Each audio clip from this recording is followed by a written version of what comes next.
Mali, 14 pays annoncent leur intention de retirer leurs troupes de la MINUSMA. Dans le sillage du retrait des forces françaises du Mali, 14 pays ont déjà annoncé leur intention de retirer leurs troupes de la mission des Nations Unies pour la stabilité au Mali. Un autre pays, à défaut d'annoncer le retrait de ses militaires, parle de suspension de sa participation. Tout ceci se déroule au moment où Bamako pose de nouvelles conditions pour la présence des casques bleus sur son territoire. À ce rythme, l'avenir de la MINUSMA reste posé. Les autorités de la transition malienne ont-elles déjà un plan B? Accueillis au départ comme des héros, les casques bleus de la MINUSMA ont vu leur notoriété et leur image se détériorer au fil des jours. En effet, avec la dégradation de la situation sécuritaire, malgré la présence massive et trop visible des casques bleus, la population malienne avait commencé à se poser des questions sur l'intervention de ces « forces étrangères », comme on les appelle de plus en plus.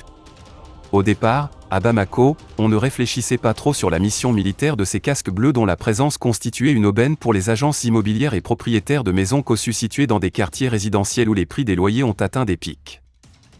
14 pays annoncent leur intention de retirer leurs troupes de la MINUSMA. Des Bamakois de la classe moyenne qui occupaient des appartements de 100 000 à 125 000 francs CFA par mois ont été rapidement priés de quitter les lieux parce que des démarcheurs faisaient croire aux propriétaires ou gérants des immeubles que le dit appartement pouvait désormais rapporter mensuellement jusqu'à 300 000 francs CFA, s'il est remis rapidement en condition pour être loué au personnel de la MINUSMA. Les véhicules de la MINUSMA, de couleur blanche, circulaient toute la nuit dans les artères de Bamako, non pour patrouiller, mais dans le cadre de tournées entre les bars, restaurants et autres lieux de distraction de Bamako. Ce qui attirait les filles de joie et même des écolières et étudiantes qui sortaient tous les soirs pour cibler les endroits fréquentés par les casques bleus afin de pouvoir profiter de la main leste de l'un d'entre eux, tellement les casques bleus avaient véhiculé une image de distributeurs automatiques de billets de banque. Bizarre quand même pour des gens arrivés dans un pays décrit comme en guerre et instable.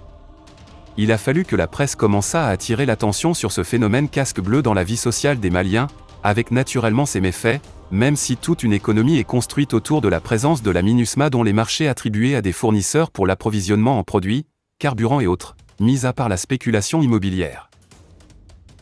Un rappel à l'ordre de la hiérarchie et surtout à la prudence suite aux attentats de la terrasse à Bamako et de l'hôtel Radisson Blu à l'ACI 2000, toujours à Bamako, a rendu les casques bleus moins visibles à Bamako où, malgré tout, ils avaient fini de se faire coller l'image de touristes en tenue militaire grassement rémunérés par le système des Nations Unies pour se balader au Mali, pendant que dans le centre et au nord du pays, les narcoterroristes imposaient une vie d'enfer aux populations. Il en a été vite déduit une inefficacité de la MINUSMA dont le mandat, très ambigu et ne répondant pas aux attentes du Mali, a été maintes fois dénoncé par les autorités de la République. Mais il n'y avait pas que la MINUSMA. Accueillis au départ comme des héros, les casques bleus de la MINUSMA ont vu leur notoriété et leur image se détériorer au fil des jours. À ses côtés, il y avait aussi les forces françaises Barkhane.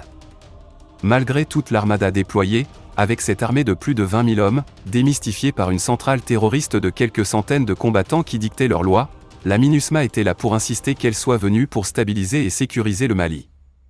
Mais comment? Mystère et boule de gomme. Il y avait vraiment de quoi faire débat. En tout cas, ceux qui disaient que ce mandat de la MINUSMA la rendant inopérante a été taillé sur mesure par la France pour permettre à ses forces Barkhane de se mouvoir à l'est selon l'agenda français, s'il n'était pas bien écouté parce que traité de détracteur en son temps, semble bien inspirer de nos jours les autorités maliennes, lesquelles veulent être impliquées davantage dans la définition des mandats de la MINUSMA, en fixant des limites et des contours.